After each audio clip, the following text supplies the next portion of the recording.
नमस्कार दोस्तों, आप सभी का स्वागत है TLO द व्यू पॉइंट में। आज हम बात करेंगे हाल ही में ऑनरेबल सुप्रीम कोर्ट द्वारा दिए गए एक महत्वपूर्ण निर्णय के बारे में, और ये महत्वपूर्ण निर्णय EPF से संबंधित है।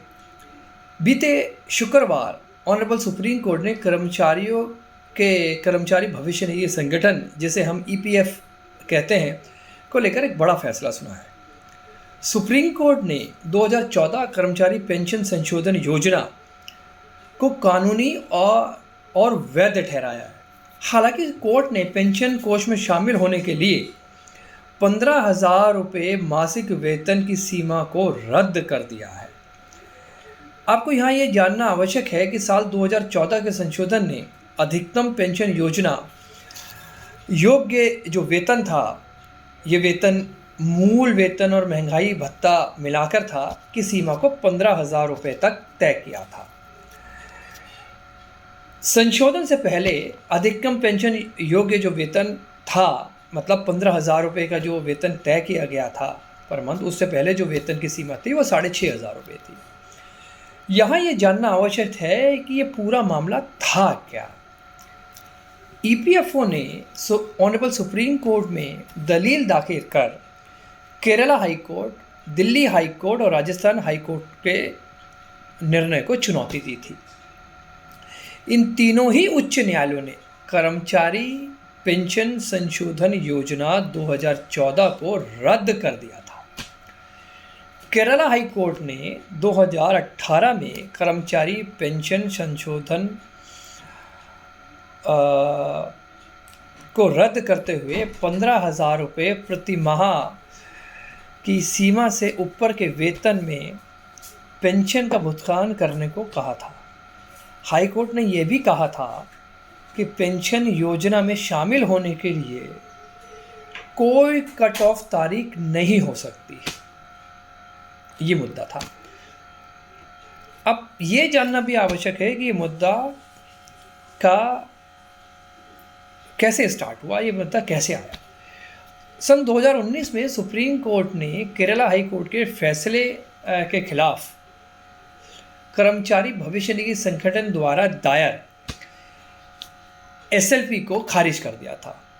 बाद में EPFO और केंद्र सरकार द्वारा मांगे गए पुनर्विचार के लिए जो स्पेशल लीव पिटीशन खारिज करने के आदेश को वापस ले लिया, और मामले के जो प्रोस एंड कॉन्स है, जो कमियां थी, उसके आधार पर इसको सुनवाई करने के लिए फिर से खोल दिया। अगस्त 2014 में सुप्रीम कोर्ट की 2 जजों की बेंच ने निम्नलिखित मुद्दों पर विचार करने के लिए इस मुद्दे को 3 जजों के पास रेफर कर दिया। तो जो नई खंडपीठ बनी, उनके सामने जो इश्यूज थे या जो मुद्दे थे इस SLP को लेकर, वो 2 मुद्दे थे मुख्य रूप से। पहला, क्या कर्मचारी पेंशन योजना के पैराग्राफ 11 सब सेक्शन 3 के तहत कोई कट ऑफ तारीख क्या हो सकती है। दूसरा, क्या RC गुप्ता वर्सेस क्षेत्रीय भविष्य निधि आयुक्त 2016 में निर्धारित सिद्धांत लागू होने के आधार पर इन मामलों का निपटारा किया जाना चाहिए। इन 2 मुद्दों के संबंध में जो दोनों लोगों ने दलील दी कोर्ट में, वो मुख्य दलील ये थी,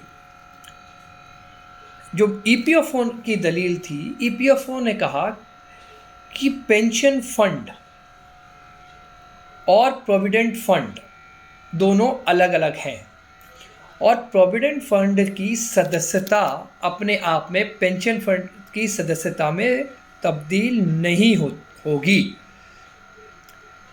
उन्होंने ये दलील भी दी कि पेंशन योजना कम उम्र के कर्मचारियों के लिए है, और अगर कट ऑफ सीमा से अधिक वेतन पाने वालों को पेंशन प्राप्त करने की अनुमति दे दी जाती है,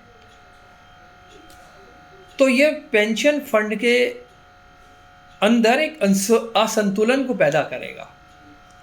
ईपीएफओ को कहना था कि 2011 का संशोधन पेंशन और भविष्य निधि के बीच क्रॉप सब्सिडी के मुद्दे को हल करने के लिए लाए गए थे। दूसरी तरफ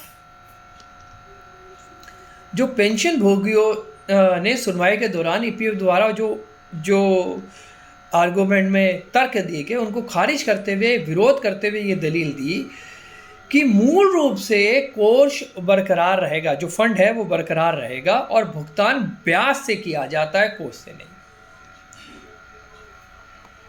जो बेसिक रूल था वो रूल ये था कि पेंशन की गणना के लिए या पेंशन की कैलकुलेशन के लिए 15,000 रुपये की बेसिक सैलरी तय की गई।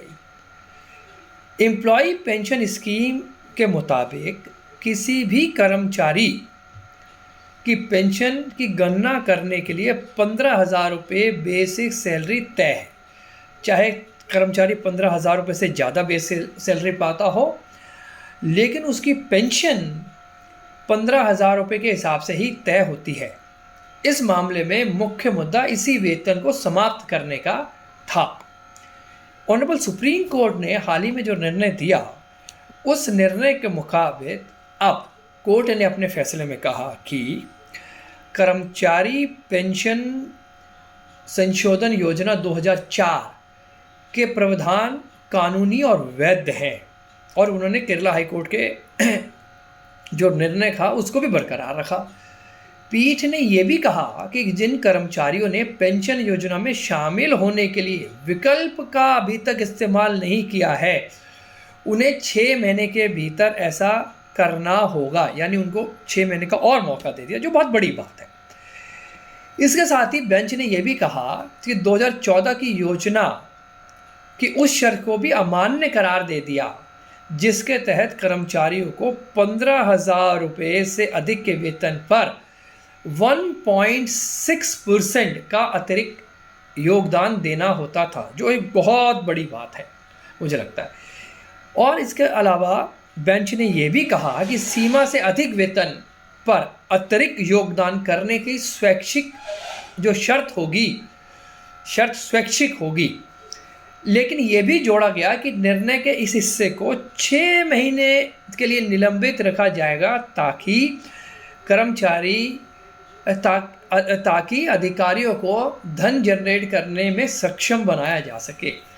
तो इस तरह आप देखें कि ऑनरेबल सुप्रीम कोर्ट का ये जो फैसला आया है वो कर्मचारियों के लिए एक बहुत बड़ी और राहत की बात है, और प्राइवेट कर्मचारियों के लिए विशेष रूप से बहुत राहत की बात है, और हम इस फैसले का स्वागत करते हैं।